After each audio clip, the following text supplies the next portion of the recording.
Assalamualaikum warahmatullahi wabarakatuh.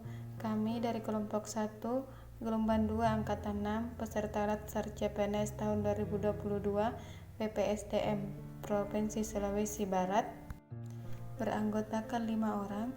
Yang pertama saya sendiri Suharni, kedua Yulfidian, ketiga Irmayani Zainuddin, 4 Deliana Langilola, yang kelima Yudi Riksa. Pada pertemuan kali ini kami akan membahas tentang nilai loyal dalam dunia kerja. Contoh nilai loyal dalam dunia kerja yaitu menjalankan tugas secara profesional dan tidak berpihak. Artinya, kita harus bekerja sesuai dengan profesi yang kita miliki, yang berlandaskan dengan etika profesi atau aturan-aturan yang ada di rumah sakit masing-masing, dan tidak mendiskriminasi masyarakat. Contohnya, saya sebagai radiografer, berarti saya harus bekerja sesuai dengan etika profesi saya atau sesuai dengan aturan-aturan yang ada di rumah sakit tempat saya bekerja, dan tidak membeda-bedakan atau mendiskriminasi pasien, baik itu pasien umum maupun BPJS. Saya harus memberikan perlakuan atau pelayanan yang sama.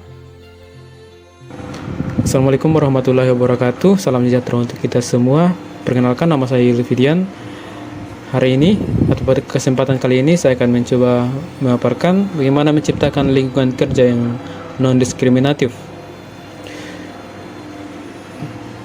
Secara pengertian dari diskriminasi itu sendiri, menurut Kamus Besar Bahasa Indonesia adalah pembedaan perlakuan terhadap sesama warga negara.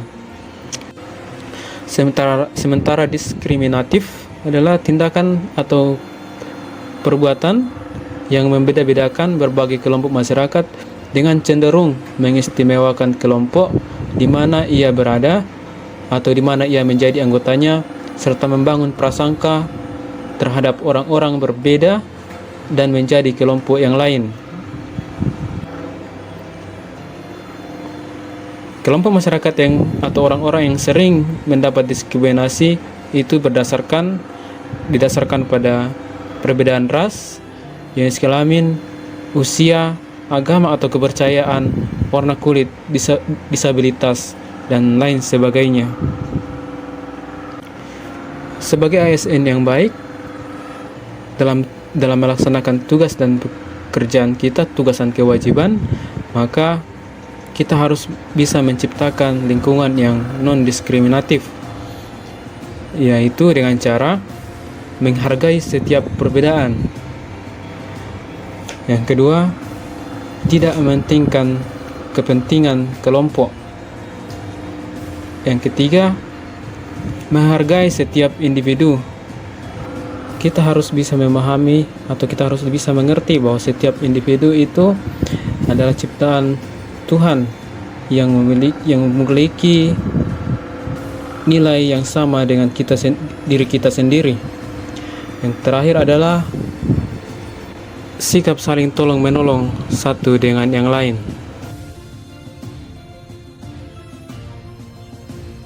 Saya Deliana Langilola, peserta Latsar CPNS Provinsi Sulawesi Barat tahun 2022, gelombang 2 angkatan 6 kelompok 1.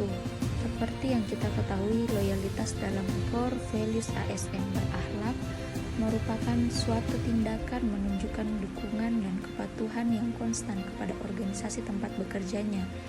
Juga kualitas kesetiaan atau kepatuhan seseorang kepada orang lain atau sesuatu, misalnya organisasi, yang ditunjukkan melalui sikap dan tindakan orang tersebut. Bagi ASN, kata loyal dapat dimaknai sebagai kesetiaan paling tidak terhadap cita-cita organisasi dan lebih-lebih kepada negara kesatuan Republik Indonesia. Dalam panduan perilaku loyal menjaga nama baik sesama ASN, pimpinan instansi dan negara, salah satunya diwujudkan dengan perilaku bertanggung jawab terhadap tindakan atau kinerja kepada publik. Nah, ketika seorang pegawai memiliki sikap sesuai dengan pengertian loyalitas, maka secara otomatis ia akan merasa memiliki tanggung jawab yang besar terhadap tugasnya. Pegawai akan berhati-hati dalam mengerjakan tugas-tugasnya, namun sekaligus harus berani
Pembuat keputusan direktif memiliki toleransi yang rendah terhadap ide-ide yang tidak jelas dan ambigu.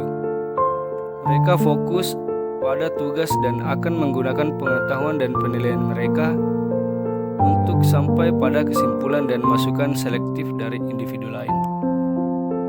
Analitis. Membuat keputusan analitis dengan hati-hati menganalisis data untuk menghasilkan solusi. Mereka adalah pemikir yang hati-hati dan mudah beradaptasi. Mereka akan menginvestasikan waktu untuk mengumpulkan informasi, membentuk kesimpulan. Selanjutnya, konseptual. Mereka yang membuat keputusan dengan gaya konseptual adalah pemikir gambaran yang bersedia mengambil resiko. Mereka mengevaluasi pilihan dan kemungkinan yang berbeda dengan toleransi yang tinggi terhadap ambiguitas. Yang keempat, perilaku. Sebuah gaya perilaku pengambilan keputusan berfokus pada hubungan lebih dari tugas. Ini mengevaluasi perasaan orang lain sebagai bagian dari proses pengambilan keputusan.